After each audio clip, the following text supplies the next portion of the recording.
everyone, welcome to Studio Sunday. We hope you've had a good week. We've been hard at work in the studio this week.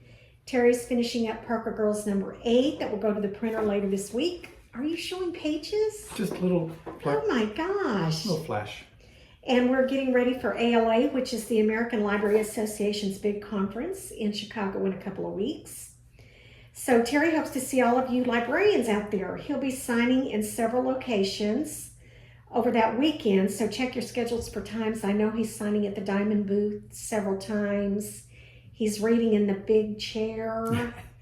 And I think you're signing at the book list booth, but I could be wrong about that. I can't wait to sit in the big chair. Anyway, also, we'll be receiving the new Strangers in Paradise Volume 1 at our warehouse this week. Very exciting. That's cool. So if you pre-ordered a hardcover, it will be coming to you in the next week or two. Hardcovers are only available through us, so if you're interested, you can go pick it up on the website. And the soft covers will be in stores on June 9th and in bookstores on June 21st. Okay. So that's pretty exciting. 9th and 21st. Oh, Yeah. Finally. Yeah. We are making a trek into the book market. We'll see how it goes. Okay, wish us luck. A couple of people have asked about content in this book, and it's just the actual story. No extra issues, no covers. It's just the story straight through. Yeah. You know, once in a while I would take a side story or a one-off story. So Like those summer. the summer issue. Yeah. So those distractions are not in there. It's just pure main story. Okay. That'll be nice to read. I know. Okay, just a friendly reminder, yet again, to all the Kickstarter backers for the Terry Moore After Dark book, we are locking orders on June 10th, which is Friday. This that right? Yes. Saturday. Okay. Which means nothing can be changed after that date. So if you need to change your address or want an item, add an item to your order, now's the time to do that. And of course, if you have not returned your survey, now is the time. 56 of you lovely people have not completed your survey. So let's go, people. Yikes. Let's move it. Yeah. If you don't know if you've completed your survey, please email me and I'm happy to check. Mm-hmm. We want to make sure everybody gets their copy of the book. I know. I have a feeling the book's going to ship out and we're going to have 56 people email us. Where's mine? Oh, and it's a much harder process once that happens. So please, please, please return your surveys, complete them, and get them to us. Much appreciated. Okay, that's it for me. Do you have anything to add, Mr. Moore? Go Astros. Okay. I thought about it all morning what to add. You got it right in there, too. Yes. You were ready. That was my answer. What would you have done if I hadn't asked you that? Just I said it would have anyway? slipped it in. Yeah. Okay. The Astros pay me to say that. Okay, well, let's get on the hot seat. Okay. We have one question today from one of my new favorite people. We met Michele at the Lake Como Comic Art Festival and immediately felt like we had known him forever. Yeah. So, Good guy. hi Michele. And so here's his question. Throughout the story of Sip, there are a few fragments which are in the form of text pages. A couple about Freddie, another couple about Detective Walsh, and one extremely meaningful and passionate about the meeting between Francine and Nikki after Griffin Silver's death. Considering the new SIP edition, have you ever considered changing one or some of the only text parts with new drawn pages? Huh. That's a heck of a question. I thought I handled that very well. Yeah, you did. Heard you with your understated huh. That means Robin would like to see that. I never thought about it. Well, I think you did it at the time to compress the story because maybe that text was going to be 10 pages and you didn't have 10 pages to use, so you did the prose. Well, no, what I was thinking at the time was that I can either write this in 3 pages or draw it in 20 pages. Right, that's what I just said. Did you? Yes. Okay. It didn't Google Translate well when it got over here. Yeah, so that was a way of compressing a story into a few pages. I just said the exact word. I just said it again from the back door. I got one more version. It was a fast way to get a lot of story in. There, I went in through every window, the door, the front door. Okay.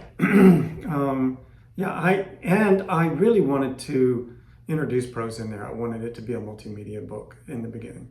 That's why you see things like, Merry Midnight Pinups and prose and comic and all that. I just wanted it to be a collage work like that. I have a story about those prose pages. There was one book that you were doing that you were very late on.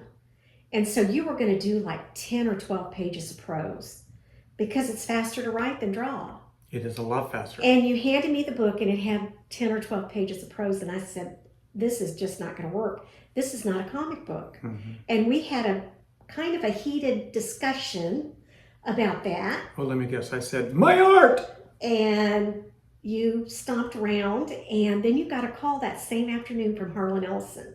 And you asked Harlan, Robin thinks I have too many prose pages. I think this is my story and I can do it the way I want. And what did Harlan say to you?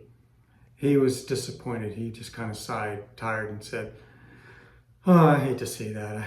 We come for the story, the art story.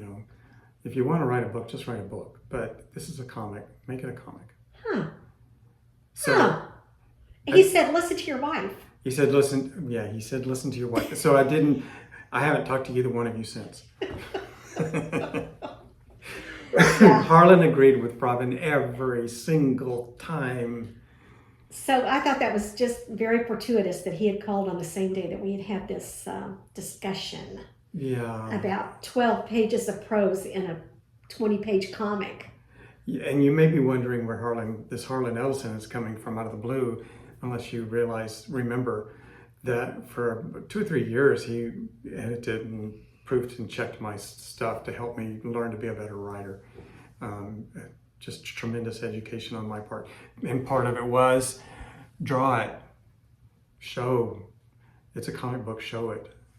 So, okay. Yeah. So back to Michele's question, which you have totally veered off course. Would you ever consider changing one or some of the only text parts with new drawn pages? Yes, I would, actually. You liar. Yeah, I would. I would love to do that. Don't believe a word he says. Michele, thank you for throwing me under the bus. No, if we were retired and we wanted to keep polishing the book, I don't know if that's one of those things that helps or makes it worse. Should you just walk away, or do you go back and remix, your favorite album? I don't know. Well, it's something to think about. That's a dangerous question, Michele. We should talk about that over a nice dinner. You and Michele? Are you going to come? You're invited. Okay, I think that summed it up. I think we're done with that. Yeah. Oh, thanks. I just dug myself into Thank you, Michele. We miss you. Yeah, we do. Okay, that's it for me. What are you drawing today? I wanted to show something that, again, show, not tell. The fact that if you look at videos online, you may see a lot of cover artists and pinup artists who do beautiful pencils and then they paint it or ink it. And you may think that's just the way comics are made, but it's not. When you're doing the story and there are 20 pages due every 4 weeks, you work on the most minimal layout you can and just dive in with your inks and be brave. And that's hard to imagine. So I'm going to show you.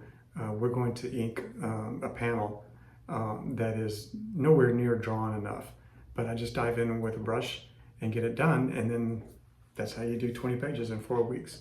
So you want to see it in action? Meet me here.